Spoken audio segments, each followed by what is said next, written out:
Slide 1.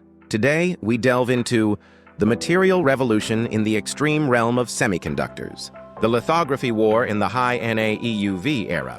When you hear news about cutting-edge processes like 2 nanometer or 1.4 nanometer chips, do you think just more talk about miniaturization? However, please know this one thing. Actually, these next-generation chips are physically impossible to make with current plastic materials. The limit of miniaturization was not the limit of the exposure equipment, but actually the limit of materials. Photoresist, the photosensitive resin, used to imprint circuits onto silicon wafers. In this world of chemicals, the biggest paradigm shift in the last 50 years is happening right now. From organic to inorganic, from liquid to gas. I will deliver a dense analysis of 4,000 characters on the future of the chemical switch, and the winners lying therein, which investors need to know. Slide 2. The chemical switch crisis. First, let's understand what photoresist is and why it is facing a crisis. Photoresist is a chemical switch whose solubility changes in response to light by dissolving only the parts hit by light. It creates a circuit pattern, or mask, on the wafer. Until now, the industry has used organic polymers, essentially, plastic-like substances made of carbon and hydrogen chains, as the material for this switch. However, in the extreme world of 2 nanometers, this polymer itself is too large. Polymer molecules are entangled, like spaghetti, and their size is several nanometers. You cannot draw lines thinner than a hair cleanly using spaghetti. The edges become jagged. We call this line edge roughness LER, and this jaggedness becomes a fatal cause of disconnections and shorts in cutting-edge chips. Slide 3. The physics of high-NA EUV photon shortage. Adding insult to injury is the physical characteristic of the latest lithography. Equipment, high-NA EUV. EUV light has 14 times the energy per particle compared to previous light ARF.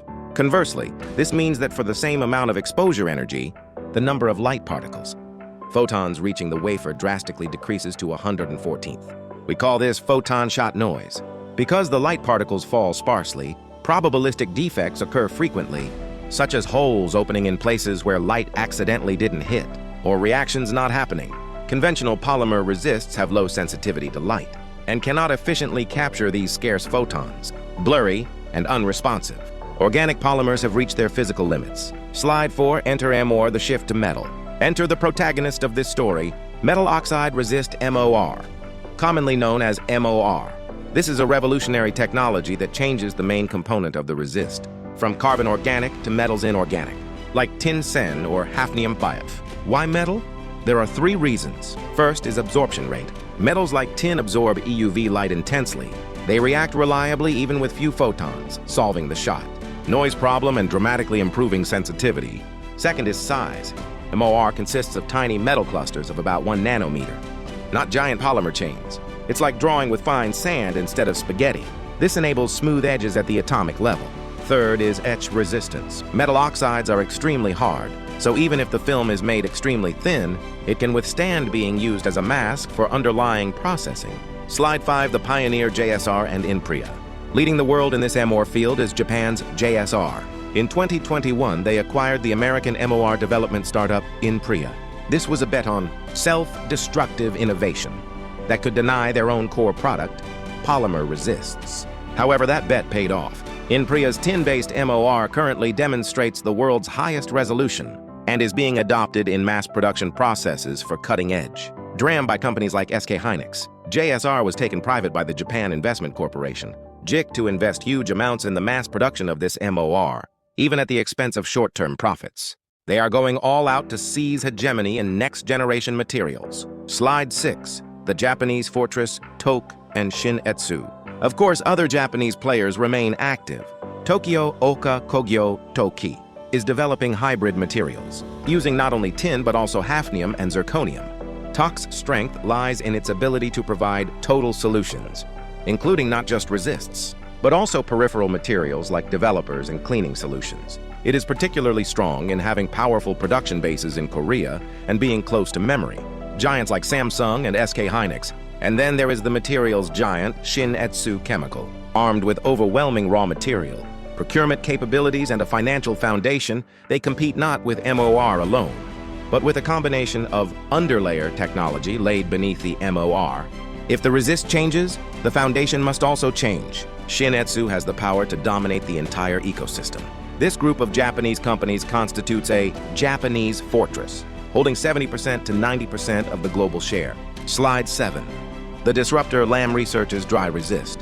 However, a disruptor threatening this Japanese fortress has appeared from the US. It is the semiconductor manufacturing equipment maker Lam Research. Their dry resist technology changes not only the material, but the process itself.